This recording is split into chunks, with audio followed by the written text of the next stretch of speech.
Skidmore, Missouri is a tiny town with a quiet, rural exterior, but a dark history. It's located 25 miles west of Maryville and 70 miles north of St. Joseph. In 2020, the population in Skidmore was just shy of 250 people. So everybody knows everybody and their business. From unsolved murders to mysterious deaths, tragedy has long haunted its streets, leaving a legacy of fear, silence, and unanswered questions. You may remember, listeners, just earlier in the season, we first discussed Skidmore when we talked about the horrific death of Bobby Jo Stinnett and her abduction of her unborn baby. So today, folks, we're back in Skidmore. All right, let's go back to Skidmore. Well, for Okay. today's case, we are back in this town. The year's 1981, and on a hot summer July morning in northwest Missouri, a man was gunned down in front of dozens of witnesses. He died slumped behind the wheel of his truck, blood pooling on the pavement. There was no chase after a suspect. There were no screams. There were no arrests. And here we are almost 45 years later, and not a single person who supposedly witnessed this incident in Skidmore has ever said who they think might have pulled the trigger.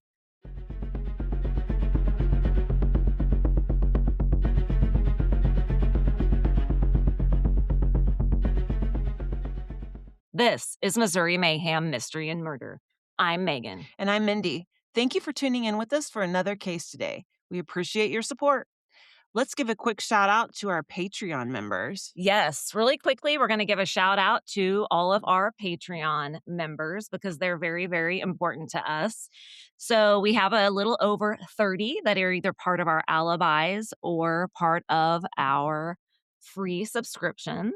So here we go. A big shout out to Dina, Kathy, Kim, Julie, Leah, Kayla, Ash, Adelie, Steph, Carol, Terry, Gail, Papa John, Janice, Katie, Lori, Stacy, Tori, Danny, Ileana, Lynn, Vicky, Heather, Kim, Don, Kim, Jennifer, Mel, Jerry Lynn, Casey, and Ange.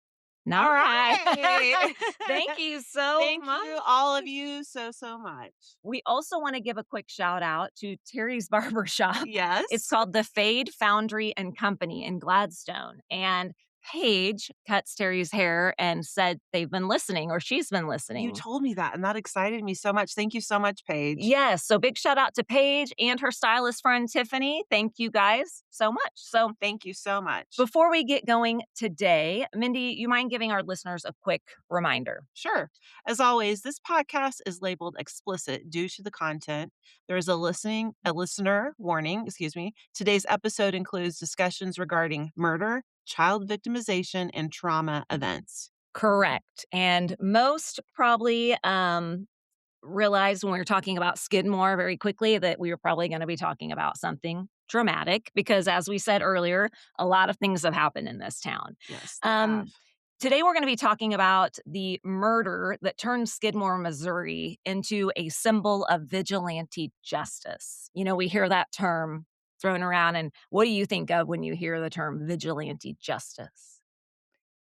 I'm not really sure what vigilante means. Well, okay, I defined it because same. I was You like, didn't know what that meant well, either? I'm Okay. like, okay, when I think of vigilante justice, I think of the Wild West. Like things are crazy, no real Like law there's and order. unspoken rules and laws that Yes. people just go by, but they're not really posted type Right. of thing? And kind of like it doesn't matter who you are, if you're a police officer or not, if you want to hold someone accountable, you will. Right. So Okay. so I looked it up because basically this town has become a symbol of vigilante justice and not of like lawlessness, but of something kind of more unsettling. This community kind of decided to take the law into their own hands and to kind of like figure out a solution to the town bully in a way.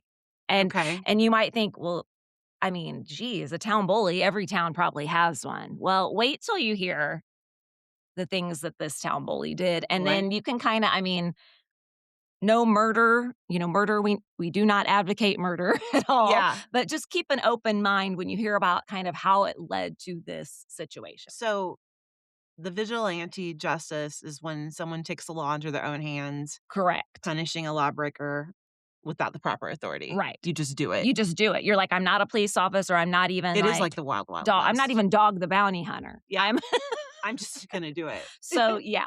So, taking the law Okay. into our own hands. Now, the big question Okay. is, of course, in Skidmore, how did it come to this?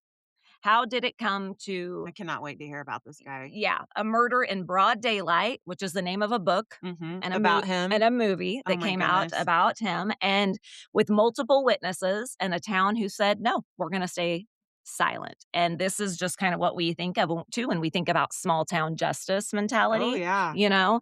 So before we get into this case, let's talk a little bit about the year that it all happened because I don't think we've had a case that's happened in this year yet, and it's We have not. 1981. Oh. So, Mindy, you'd have been what, 8, 9? Yes, 9 years old. And I would have been 5, and this happens in the summer of '81. I would have been getting ready to go into morning kindergarten with Mrs. Sharp out at Nike During the Base. summer you did? Well, not during, but like Oh, you were getting fall. ready to in the Yes, fall. yes, Aw. and you would have been going into what grade? See, 9, would that be 4th grade? Yeah, Yeah, 4th grade. yeah, 3rd, 4th grade. Oh You know my what I gosh. remember very well about that year? Didn't MTV come out that year? Okay, yes, we're gonna talk about Okay, that, yeah. I remember being at the pool Oh in my Lawson and and hearing about it. hearing about MTV Well, coming out. when I looked up 1981, it's a pretty significant year in our world. I was shocked at the stuff. So to start with, we're going to talk about kind of the big event that happened in Missouri that year. So in 1981, around the same time, actually, within like a week of the event in Skidmore, the Hyatt Regency walkway collapsed. And Yes. for those of you who don't know about that, down around Crown Center, this was the most significant event in '81 because there basically was a dance going on in the lobby of this hotel. And structurally, it obviously wasn't sound, and several of the walkways fell. And Well, they were dancing on a bridge. it's that walkway that connected, Yeah. right, Mhm. from like across. Mhm. And it sadly killed 114 people and injured over 200. And this was the fact that I actually double, triple fact checked this stat. But that incident in Kansas City in 1981, up to that time, that was the deadliest structural collapse in US history until sadly 9/11. And I did not realize that. Well, I lost my dance teacher in that Yeah. accident. Her name was Lois Duncan. Oh my gosh. Yes. Oh, and she was at a dance. And I am guarantee you was dancing when it Oh, happened, she was a yes. dance teacher, and a lot of them Yes. were dancing. Yeah, I don't know. I've watched a couple documentaries, about that incident, and it's crazy. Yeah. It So would be sad. interesting to go there, and we should do a case about it. Yeah, you guys, we definitely and give us some feedback, those of you listening, if you think that would be a good case. I think it would For be. sure. So in the US in '81, Reagan is inaugurated, and literally minutes after he's inaugurated, this is the whole Iran hostage crisis. Iran releases 52 American hostages and ends that crisis. Mhm. So that, of course, was a huge event. Also, during that same year, there was an attempted assassination on Ronald Reagan by John Hinckley Jr., for those of you who remember that, and he survived that, of course. First space shuttle launch, NASA launched Columbia, which was considered the first reusable space shuttle, which was like a huge thing. The launch of MTV, August 1st, There we go. 1981. And okay, hold on. Okay, Mindy. See, So it was summer. they debuted with the video killed the radio star. Do you know who sang Video that? killed the This is a trivia. gosh. Trivia. No I idea. even coded the answers so you could tell. The what? The Bugles. The Beatles. Terry didn't know it either. I know the song, though. Also in '81, Sandra Day O'Connor was nominated as the first U.S. Supreme Court woman on the first U.S. Supreme Court. That was huge. Also in '81's, the AIDS epidemic was officially Oh my identified. gosh. Up to that point, we'd had these, there were cases and they weren't sure what was going on. The first IBM personal computer was launched in '81, like to have in your home. And of course, Prince Charles and Diana got married. I Oh, mean, it of was a crazy course. year. A lot Yes, of that did happen stuff. that summer. I think we watched that. Yeah. Yeah, oh, for sure. Yes. Okay, so a lot of things happening in 1981. Well, let's talk about what's happening and ultimately what leads to our incident in Skidmore. So, you guys, Ken Rex McElroy. He was murdered 1981 in the middle of Skidmore, as we said, sitting in his truck with his wife Trina, who survived. And to this day, no one has given any information or evidence about this case. So And let's it supposedly had many, many. many witnesses. Yeah. So let's talk about who was Ken McElroy and again what led to this. So Ken Rex McElroy was born June 16th, So 1934. he would have been, what, 47 when this happened? Yes, he was only in his 40s, and as we're going to hear, he wreaked havoc for a while during his short life. He was born June 16th, 1934 in Overland Park, Kansas, to Tony and Mabel McElroy. And like a lot of people during that day, especially that lived in the Midwest, his parents were tenant farmers. And they kind of moved all over just looking for work, especially between Missouri and Kansas, before eventually settling in Skidmore. But Ken was number 15 of 16 kids in his family. Oh my gosh. So by the time they got 16? to How many number months of pregnancy is 16 kids? well, 16 times 9, I don't I know mean, what that it's is. basically That's a lot. 16 It's years of your 16 life. years. Number surely there were some twins in there. Well, yeah, and by number 15, mom and dad are probably not even like Worried about older siblings are number 13 raising and you at this 14. point, and right? I'm guessing. I mean, not only though did they have over a dozen kids, they were very much marked through poverty, instability, moving all the time. So, I mean, we can kind of imagine Ken had a rough life probably growing up, Could you poverty. imagine being almost the youngest of 16 Oh children? my gosh. No, You no. really would not be looked after by your parents, it would be by all your It would be siblings. your siblings. It'd be probably whoever was like 3 to 4 years older than Than you was your you? buddy. I think Yeah. wasn't that the Duggars? They had Yeah. buddies. Yes. So by the age of 15, Ken had already dropped out of school. So he did not graduate from school, and a lot of people said that even into adulthood, they weren't sure he could read and write. So he dropped out of school, and he established himself as a coon hunter and a thief. And is this in, Overland Park, This Kansas? is in amongst these little towns. Okay. Kansas, Missouri is his family's moving around, and he specialized in stealing cattle and anything else he could get his hands on, really. But he liked stealing cattle because it was pricey and he could usually get some decent money. He grew into a very large and intimidating figure at a young age. He grew to be over 6 feet tall, and by the time he was an adult, he weighed almost 300 pounds. So he's a menacing figure. However, though, there was more to Ken than his size, and some might say, well, Ken might have been a gentle giant. Well, he wasn't.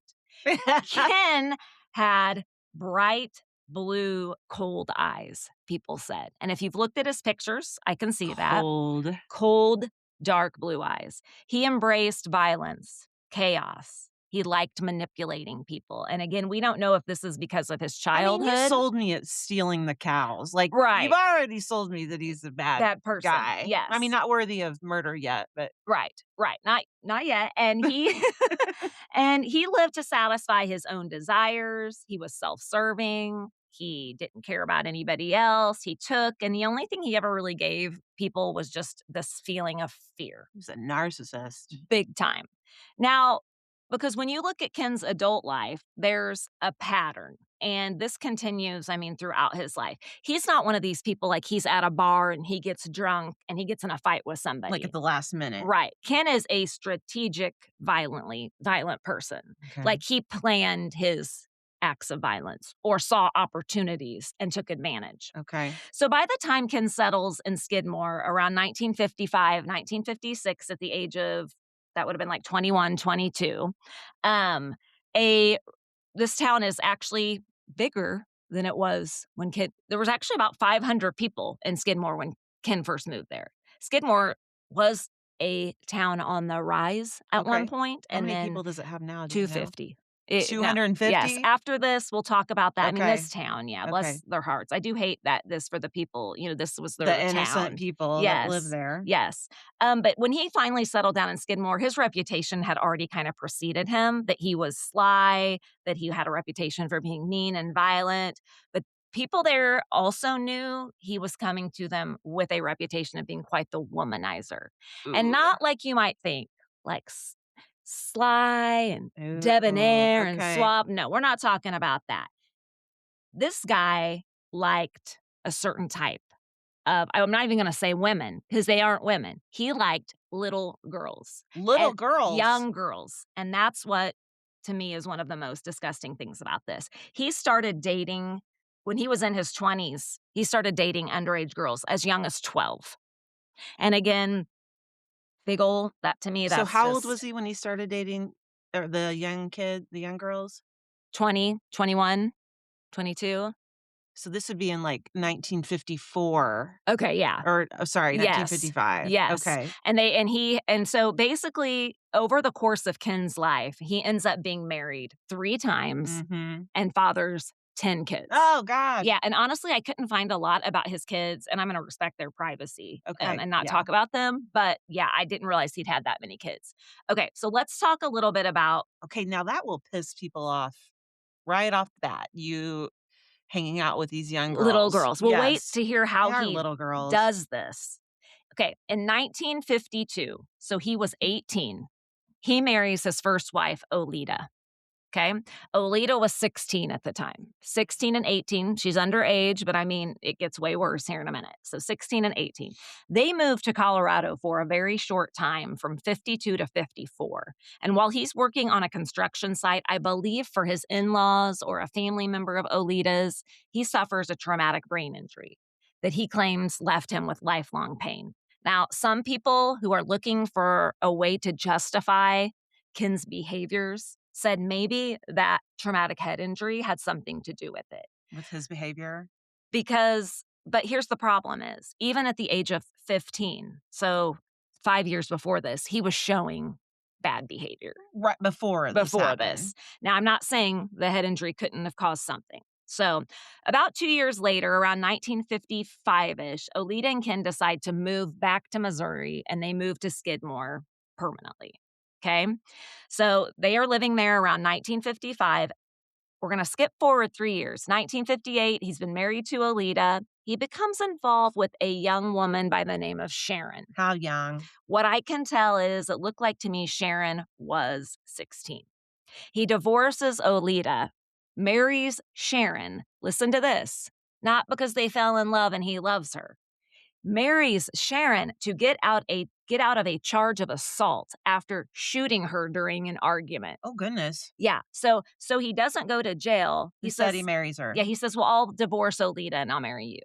and that got him out of jail? Well, got him. Yeah, she didn't prosecute him. She married him. Oh my goodness. Yeah, crazy. Okay, so they were married a couple So, years. he shot her and she married him? Yes. And I didn't see a ton of detail on that, but basically, he manipulated and convinced people to do the craziest Ugh, things. okay. Okay, so they're married 2 years. So we've had Olita, now we have Sharon. They've been married. It's 1960. Ken is not happy, of course, with just having one woman. He moves his young girlfriend, Sally, into the house with Sharon. So now he's got 2 wives living with him, or 2 Oh my girls, 2 women. gosh. And from what I read, both Sally and Sharon start having Ken's kids, So both Sally and Sharon agree with this arrangement and they stay with him? or they're being intimidated. They're Yeah, young women, okay. very young. I mean, from what I can tell, Oh he my did goodness. not ever marry someone who was of age. I mean, he, I think, was just very abusive Uh-huh. and controlling. Okay, so from 60 to 64, Sally and Sharon are living with Ken, having his kids. In 64, Ken meets another girl. Oh my goodness. See, I'm telling you, named Oh, Alice. Ken. So he leaves Sharon slash Sally to move in with Alice. And after Sally has had 3 kids with Ken, Ken kicks her out of the house too. So pretty much he says, okay, Alice is my new woman. And she moves in. Yeah, You're all out. you're all out. All the Now, kids too, I yep, guess? yep. Now it's Alice. Oh gosh. Alice, Come on, come on. really? I mean, do Red you not see flags. the red flags?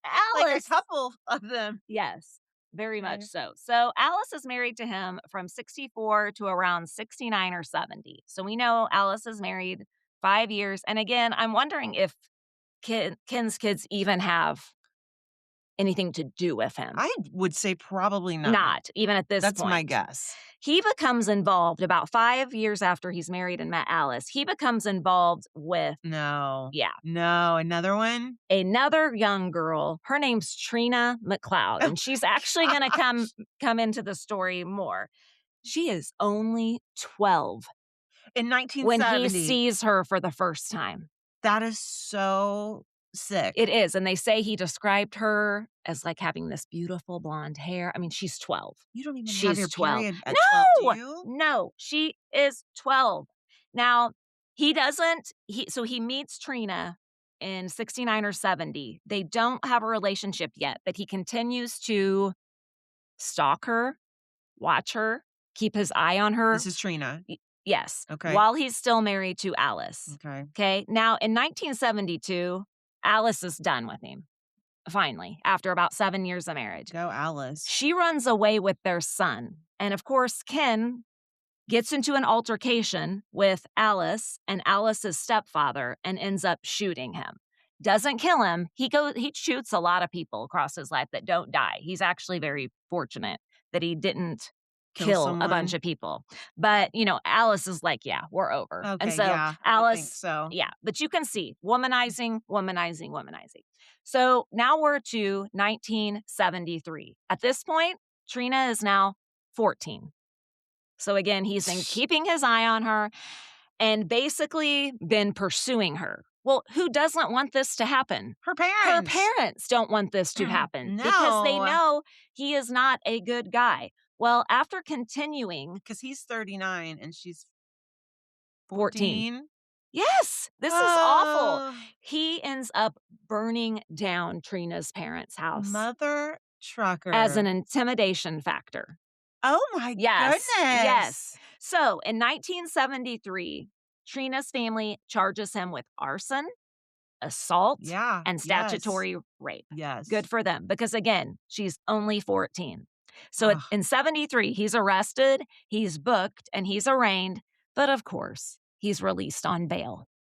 And how much bail? $2,500. In today's standards, excuse me, I looked it up, and that would be about $9,000 today. Not enough. No, so we have a pedophile who is getting out while this whole thing is going on. Trina has a baby, Oh my goodness. His, I'm Ken's sure. baby. Mhm. And Trina and her baby are placed in foster because care. she's still a baby. Because she's a baby. She doesn't have anywhere to live with her parents because he's burned their house down. He has set this up to where Trina needs him. A year later, October of 1974, Ken marries Trina to get out of the statutory rape charge Oh my and goodness. ends up marrying her. And this would be his last wife. This is 7 years before he dies. Okay. Wow. So that is Him and his women. Yes. Now, over the next 2 decades, You know, what's wrong with the 18-year-old? seriously. Like, I mean, why yeah. underage? And I mean, I know this back then you could. You could, I mean, I don't But know back. why would you? Well, because you're So, sick. And here's the thing is, back then, did the parents have to sign? If they're underage? Sure, I wonder. I don't know either, but it was I would definitely allowed. be signing no. Check that box. No. Right.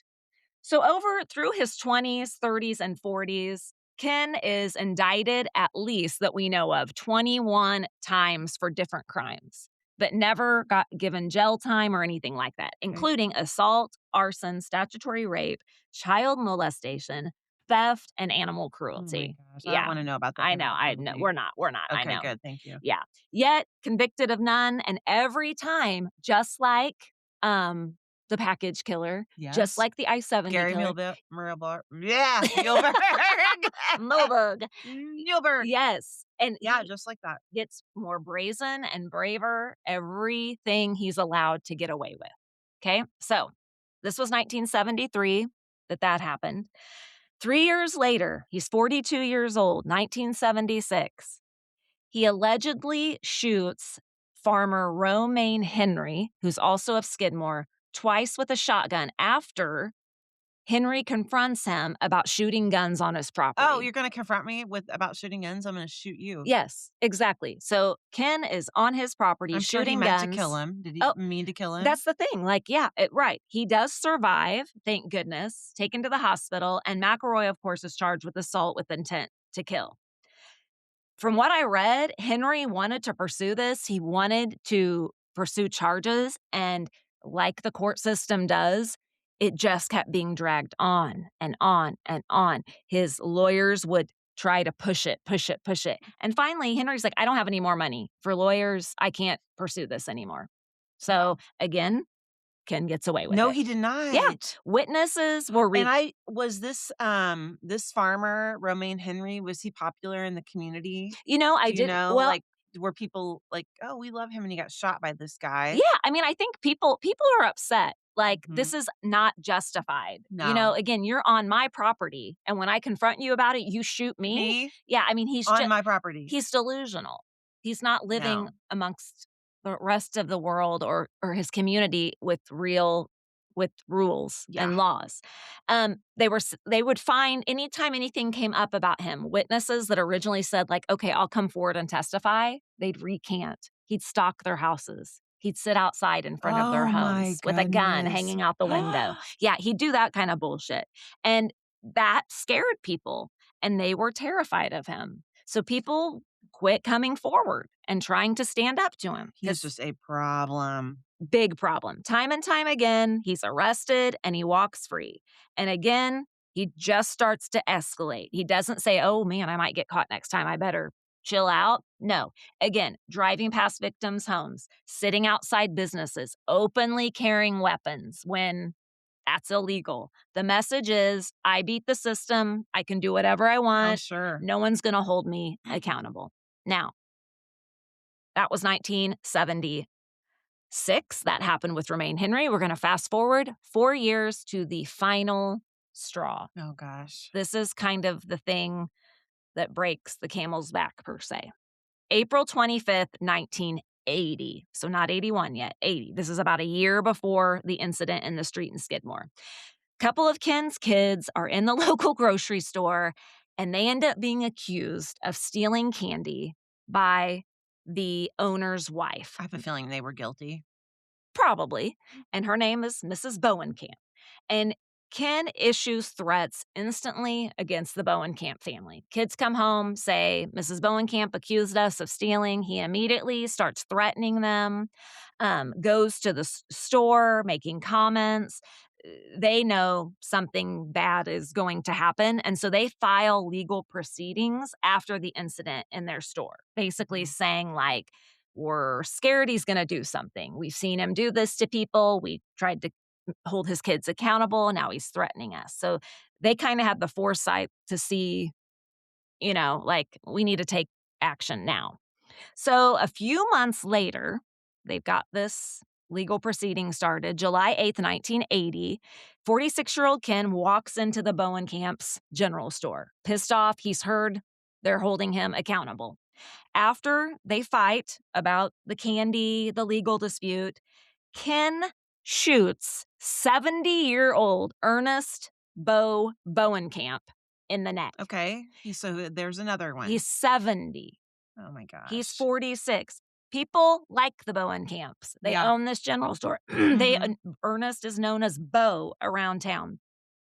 Bo survives, but this is what I would call the tipping point for the town. They've absolutely had enough. We've had it. Yeah. Okay. So, year later, they've sat quiet because they're trying to let the legal system do what it should be Do doing. its job. Yes. Okay. So they're like, we have good documentation. Surely Ken will be found guilty of this.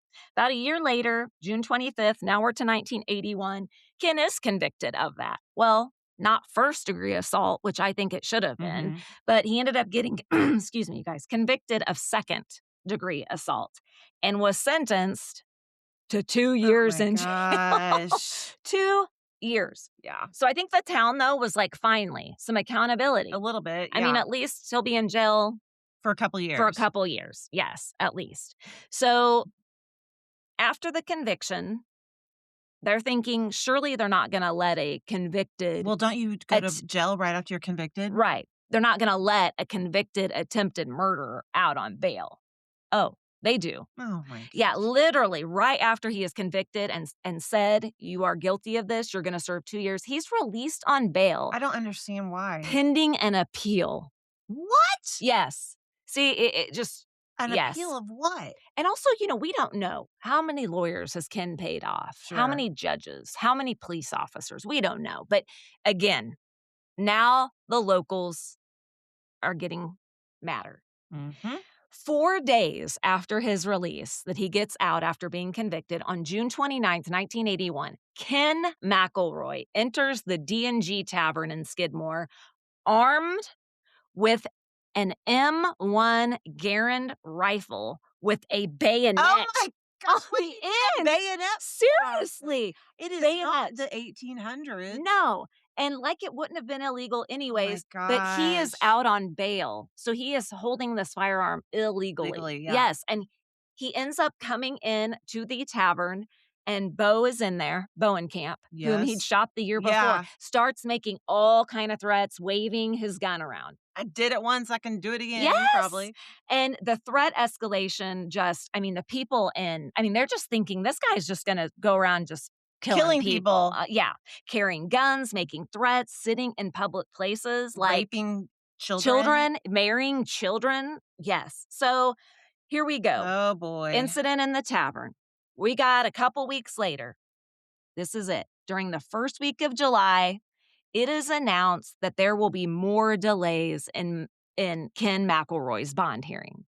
So they get more news that, you know what? Nope, now it's going to be even longer. We're delaying even longer, appealing and appealing. They are getting more and more frustrated and they are not being protected, they feel like, by the Mm-mm. justice system.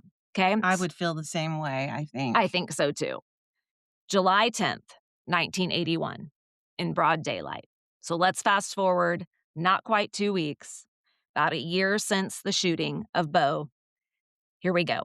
That morning, concerned Broad residents, daylight. broad daylight, July 10th, 1981, concerned residents of Skidmore meet at the American Legion Hall in town with Nottoway County Sheriff Dan Estes. And they want to talk about how are we supposed to protect ourselves from this crazy person, Ken McElroy. Please tell us, how can we protect ourselves? The sheriff doesn't have a lot to say except don't confront him yourself is what he's saying. Like, He's he's dangerous. dangerous. Don't you guys try to go confront him because we don't know what'll happen. Okay? This happens that morning. They need help. They want help. Later that afternoon, Ken McElroy and his wife Trina arrive in town. And they decide to go, of course, to the D&G Tavern. Okay? Word spreads quickly around town. Ken and Trina are back in town, and they're at the tavern. After McElroy finishes his drinks, finishes his drink, he buys a six-pack at the bar, leaves the tavern, and gets in his pickup truck. I need a six-pack. From what I've read, he lights a cigarette, turns the truck on, and the shots rang out. McElroy was hit at least twice from at least 2 different firearms, which of course suggests 2 2 shooters. people. Yes, including once by a center fire round, which is a type of ammunition, I think, and once by a .22 rimfire bullet. Estimates, of course, of witnesses fluctuate, but people agree there were at least 30, possibly up to 60 people standing on the street watching this You happen. know, I just wonder if they were out there for a reason. Yeah. You After know what I mean? they'd met with the They knew that this sheriff was gonna go down and were watching this. and the sheriff, or maybe they didn't get the hope they were looking for when they talked to him. And so, what's crazy is if there were 50 to 60 people witnessing it at this time, now if there were 500 people, that wouldn't be a fourth of the population, but that's about a fifth. So you're talking about a good portion of the town Yeah, being present. seeing that. Yes. And again, maybe that's what they wanted. His And wife so his wife was with him. yes, his wife was with him, and she's fine. She screamed, scrambled out of the truck. She survived. Excuse me. She gives, though, conflicting accounts of what she actually saw. But that's traumatic for her. Number one, this woman's probably been abused her whole life. Oh, yeah. I mean, But how do you not see who shot him? well, if you're facing forward, like let's say they're in front of the tavern and they're parked like the, Okay. And they do it from and behind, they're maybe? shooting from behind And and there were probably several people, so maybe she didn't know exactly who it came yeah. from. From I have seen the movie In Broad Daylight with Brian Mhm. Dennehy, Mhm. and they make it act like, yeah, basically they all kinda converge from the back side, Mhm. and they're all standing there, and then they all just kinda walk away after it happens. Just It's disappear. creepy, Nobody yeah. sticks around. No. That's what I said. No police called, Ugh. no one chasing someone or saying someone shot They were like, someone. "It's done. Now Walk away now, and never tell." what do you think Trina is feeling and thinking after this happened? I know what you were gonna say. Like, I bet there's a part of her that thought, "Thank God. Let's just end It's this. It's over. It's over. over for me with him." Yes, Like, this the whole abuse is over. yes, That's maybe. maybe. Now, again, no one called 911, no one identified a suspect. When investigators asked witnesses what they saw, they all said the same thing. I "I didn't didn't see see anything. anything. I didn't see See anything." anything. That's what they said over and over and over. Nothing here. "Nope, sorry, look somewhere Nothing to else." look at here. So, if no one saw anything or came forward with any evidence of who they thought might be the shooter of Ken McElroy, then what happened? You act, I mean, do you, oh, well, it never happened because nobody's N admitting to it. Like, well, someone's been killed. So the prosecuting attorney's like, I have to present a case to a grand jury. Excuse me. Mhm. Now, there are two different types of juries, which I think is interesting for those of you that don't know. Like, you have a jury that makes the decision whether someone's guilty or not. And then you also have a grand jury who can decide whether or not there's enough evidence to send a case to court. Okay. So this grand jury, and they did it twice, two times, this grand jury was deciding whether or not there was enough information about who killed Ken McElroy to take it to court. Two grand juries said, sorry, there's no indictment here. There has been no crime committed in the context of witnesses who fired the shots. Like, Nothing. besides the fact we have a dead body, we have nothing else. Okay. So, an FBI and state investigation was conducted, again, but due to witness silence, no charges were ever brought forward, and this remains an official unsolved No case. cameras back then. Nope, no cameras. Now, I thought this was an interesting fact in the aftermath. So, we're looking at 3 years later. 3 years after Ken's death, Trina files a $5 million wrongful death lawsuit Seriously. against Skidmore and the Skidmore officials. Well, first of all, do you think Skidmore has It's $5 million to $5 million. give you, Trina? I'm sorry. I Also, you know what? Take some accountability, yeah, Trina. Like, Trina, you were right. not Like, very smart. what was going on? Yeah. So basically, she wanted $5 million. It was later settled out of court. She got $17,600. So And nobody still is no. admitting. And that was with no admission of guilt. They're like, "We're not Wow. paying you because we're guilty. We're paying you so you'll go away. Yeah, go away, Go away. Trina. And we're not gonna admit we're guilty." Surely she left that town and never looked back. I would think. One prosecutor reportedly said, "This is not a situation where the people of Skidmore were afraid to talk. This is a situation where they didn't want to talk." Mhm. So, because in their minds, justice has been done. Now, journalists, of course, were flooding the town the days following the shooting that this happened. And then, of course, they hear he's a town bully. And I mean, Skidmore is the focus of national attention, not just for several weeks, for years. And if you do or don't know, there's a lot of literature and movies I'm gonna about have to this. watch a documentary about this. Yes, the most famous book is called In Broad Daylight, and that Mhm. was written by Harry N. McLean, and that's considered probably the most well-known, and that's Okay. what the movie in 1991 with Brian Dennehy was based on. Okay. And, I mean, during the last 20 years, I mean, this is still a recurring thing, of course, true crime. I Mhm. mean, we're Missouri Mayhem, so of course we have to cover it. I mean, Ken McElroy's murder, though, wasn't an isolated stain on Skidmore. Right. Sadly, I think the people of Skidmore were hoping they'd solved a problem, and I think they did temporarily. But It's things become it a y problem yes, forever. yes. After his death, the town does kind of start to unravel.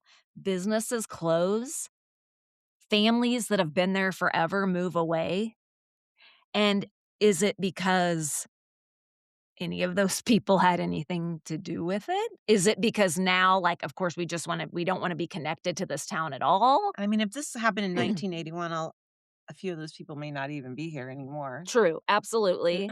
And Skidmore became synonymous with silence. We don't talk.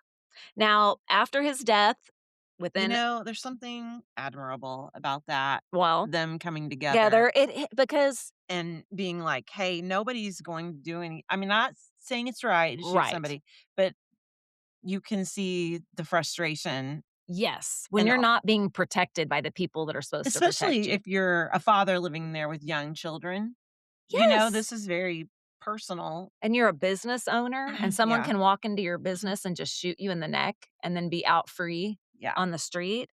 They started having some arsons and suspicious fires after his death, and a few of the fires included homes that were tied to key figures in the case. Now, what that means, key figures, I don't know if it's, but also, Ooh, do you think that there are people who they were afraid were going to talk? Or right, that's whose houses they're either burning that down? we're going to Like, talk don't talk. or maybe the Bowen camps, or Yeah. maybe even Trina, who Mhm. knows? The population plummeted, which it again went from 500 to like 250. I mean, very quickly. And journalists have tried and tried to infiltrate that community. And really, they just can't do They it. can't break them. Yeah. One reporter said the fear didn't die with Ken McElroy, it just changed shape. And If he just hadn't been such a shitty ass person. ugh, and just yeah, really did leave this bad stain. Now, after Ken's murder, it again, we have these things happening, but in terms of like murders and deaths, the town is fairly quiet from 1981 until 2000. The town goes whack-a-mole in 2000 for about 5 years. So here's other tragedies that you've probably heard in Skidmore. Okay. In 2000, we had a woman by the name of Wendy Gillenwater who was killed, they deemed, by blunt force trauma. I believe by her boyfriend. That was a case that took many years to finally get the perpetrator convicted, but I do believe it happened, and it was a very vicious crime that I think several people witnessed. Yes. In 2001, Branson Perry was a young man in his early 20s, went to put something in the shed out behind his parents' I house, remember and hearing about never this, came back. and they've never found anybody, have No, they? they think it had to do with drugs, but they're not sure. He Yeah. vanished. And then the case we covered from 2004, Bobby Joe Stennett, her murder, and then the abduction of her fetus by Yes. Lisa Who Montgomery, survived? who survived the baby. The Yes, thank baby, yes. goodness. So, I mean, look at these three horrific Within events. 5 years. Yes. And I found a few quotes from people that lived in Skidmore from the In Broad Daylight book. Someone said, "We're not a bunch of vigilantes. We're just a bunch of townspeople who are trying to protect what's rightfully ours. Why should we have to live in fear all the time?" Oh, boy. That's almost an admission of guilt right there. Yeah. And then a member of the Bowen camp family said, "The Oh, Bible says that there should be an eye for an eye. Those who live by the sword die by the sword. Ken McElroy lived by the gun, and that's the way he died." oh my goodness, I'm kind of in agreeance with that. I know. Now, this case forces kind of an uncomfortable question. What happens when our law enforcement or our system fails so completely that people stop believing in it or feeling they can trust They it? did. And I kind of feel like we're a little bit there today in a scary way still. Oh, yeah. I mean, was this vigilante justice? Do we call this community self defense? That's a Or, good one. yeah, I know, community self defense. So I start looking. I'm like, this vigilante justice thing. Surely the town of Skidmore is not the only town in modern era that has tried to take care of a town bully. Well, actually, they're kind of rare. Now, in terms of groups of people, obviously, we're talking about modern society. We're gonna talk about one, but in terms of, like, people just being town vigilantes, you don't find that. You may find the Robin Hood, Jesse James figures out there, Right. but in terms of a town taking over now, we did have something similar to this, though, in Missouri. A group called the Bald Knobbers. Now I have heard of them, but I don't know exactly. That's a terrible name. We're gonna find out why they're called that. Okay, okay. Now, when I first heard, okay, there was a vigilante group in Missouri called the Bald Knobbers, I'm like, "Wait, isn't that the singing There group from is. Branson? There is, isn't Aren't there there? the Bald Knobbers in Branson?" Oh my They are. goodness. We are not talking about the That singing we are show. not. No, this is different.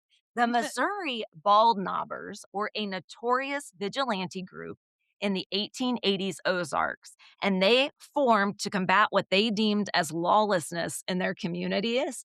And instead of combating lawlessness, they end up doing violence themselves. They end up meeting horrific ends. They were perceiving enemies that some were like, no, that's not an enemy. So they weren't really collectively So they doing, weren't unified in all their choices? no. And eventually their downfall was, again, trying to get themselves involved in political power struggles. They Mhm. were trying to be involved in those things. They were killing people that a lot of people didn't see justified, and they wore these distinctive black horned masks. Ew. Yeah. So I mean that doesn't make me think like to the rescue, No. you know?